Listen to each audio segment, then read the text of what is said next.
Hi, my name is Devon Sandoval from New Mexico United, and I'm going to read There's a Dragon in Your Book by Tom Fletcher. This is my daughter's favorite book, so I hope you guys enjoy it. Oh look, there's an egg in your book. It looks ready to hatch. Whatever you do, don't turn the page. I can't believe you did that. The egg hatched and now there's a dragon in your book. Don't be scared though, it's a baby dragon. Go ahead and tickle her little nose.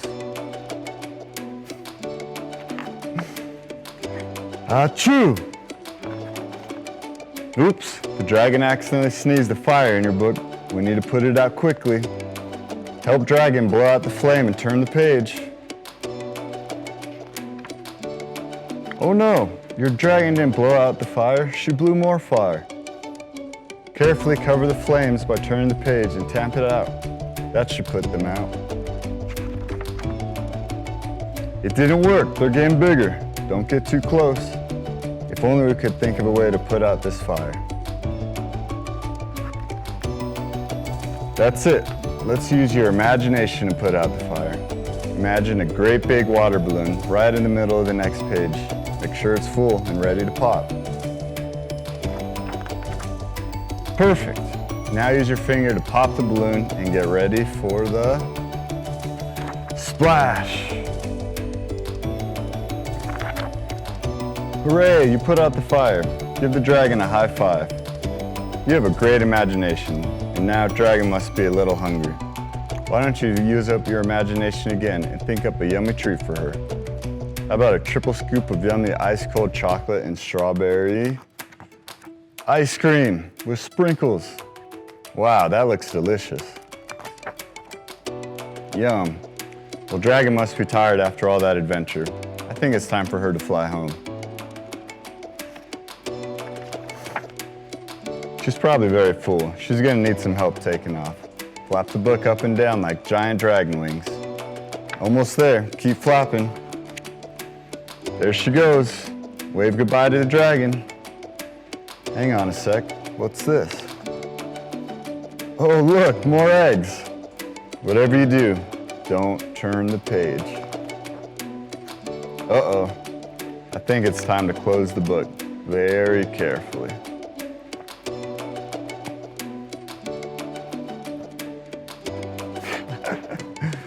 Second book I'm reading is called The Great Space Race, and it's actually written by my friend and former teammate, Jeff Attinella, who's the goalie for Portland Timbers, so shout out to Jeff.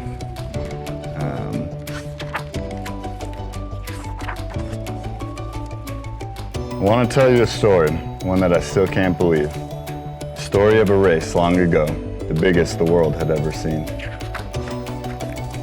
It was a race in the sky, but not on a plane. A race so big even the earth couldn't contain. It was the race to the moon, and it's really a true story. A race between two countries competing for worldwide glory. Russia and the United States were out to prove who was best. Putting a man on the moon would be the ultimate test. In 1955, the space race was all the talk. The two world powers stepped up to the starting block. In 1957, Russia launched Sputnik 1 and jumped to an early lead. With the unmanned satellite in orbit, Russia was quickly gaining speed. 1 year later, America launched Explorer 1 to claim their spot in space. With a satellite of its own in orbit, the US matched Russia's pace. A few years passed before the next big splash, but again, it was the Russians leading the mad dash. The United States was lagging and needed to increase its speed, so a year later they launched John Glenn into space and cut Russia's lead. Russia was moving fast, but America was right on its tail. President John F. Kennedy wanted to ensure that the U.S. would prevail. In a 1962 speech to the country, JFK shared a dream that was bold. He wanted to win the space race, but that's not all, the people were told. He wanted to be the first country to land a man on the moon. But with Russia holding the lead, work needed to start soon. All of JFK's moon missions were named Apollo. There were quite a few. Through perseverance and sacrifice, the country's determination grew. Apollo 1 was the first scheduled space flight, but something went very wrong. The spacecraft never made it to the launch pad, so the mission didn't last long. The U.S. team got back to work, but the next mission would wait. It was important to get things just right to avoid Apollo 1's fate. In 1968, Apollo 7's mission would be the first for the red, white, and blue. They launched a command and service module into orbit with a fully manned crew. With Apollo 11 planned, the U.S. had the finish line in sight, but a secret rocket sat on Russia's launch pad, ready to take flight. The secret spaceship caught the United States by surprise, but the rocket fell apart, never quite reaching the skies.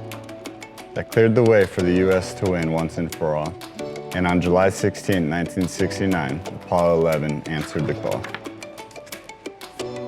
The rocket launched into the sky as people watched all over the world.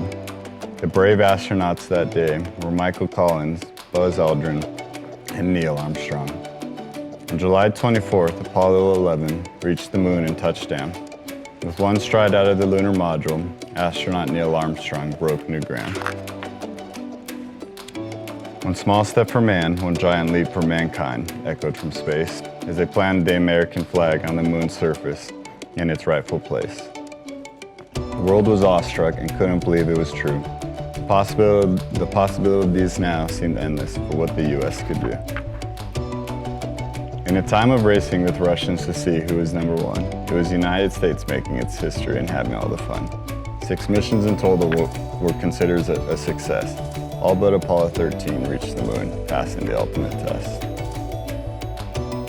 As for the Russians, it wasn't considered a total loss. But as for putting a man on the moon, well, that dream was tossed. When the space race came to an end, peace became the new theme. And as the years went on, the two countries worked as a team. In 1975, the U.S. and Russia conducted a joint mission in space. Their ships docked together and the crews exchanged gifts face to face. The race to the moon taught everyone to think and reach for the stars. Neil Armstrong was the first man on the moon. Maybe you could be the first person on Mars. The end. Thanks for letting me read to you guys today. I hope you enjoyed the 2 books, and we'll see you guys soon.